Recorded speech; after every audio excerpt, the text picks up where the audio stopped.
Hi everybody, Nancy Lodi here. I'm a brain integration practitioner in Boston, Massachusetts, and today I want to talk to you about diet, specifically gluten and dairy-free. These are some really awesome words that get thrown around these days. People say, oh, you're gluten-free? Are you dairy-free as well? And then other people who are like, I can't deal with all the people who are telling me they're gluten-free and dairy-free, and I'm trying to make Thanksgiving dinner for them. So I just want to break it down for you a little bit and really talk about why you might want to go gluten and dairy-free. And here's really the reason. Disease is caused by two different things in the body. One is inflammation, and the other one is acidity. So anything in our bodies that brings more inflammation will cause disease. When you have trouble digesting something, you're causing inflammation. That's going to get in between your joints. It's going to start to break down the cartilage. It's going to make you achy. You're going to get swollen. And this can happen in your intestine and in the internal organs as well. It really stops everything from moving. Inflammation is also going to get into the brain and prevent your brain from working. This is going to be a foggy brain where I just feel like I don't have any brain power.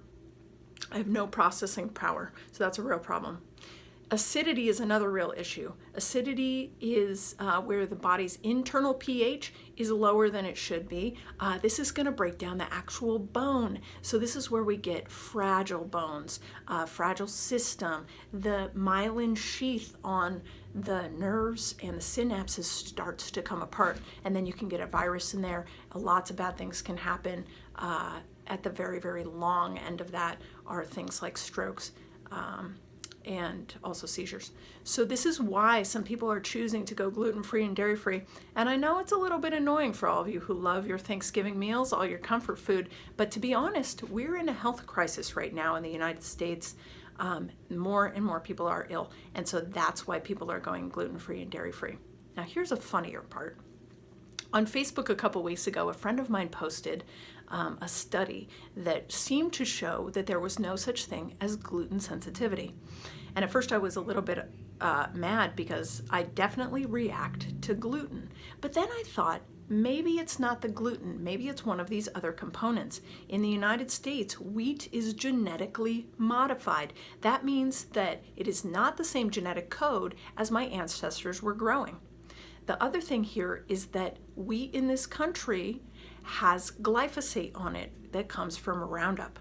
So when they try to harvest the grain, they spray this pesticide on it, and that kills the plant and makes the job easier for the combine.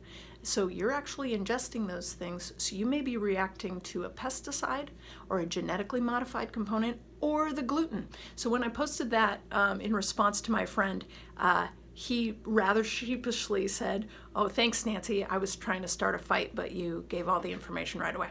So those are some reasons. Just want to break it down for you guys out there, why people are going gluten-free and dairy-free out there. I believe for myself, it is a better and healthier way to live. I definitely notice a huge difference, and you might too if you try it.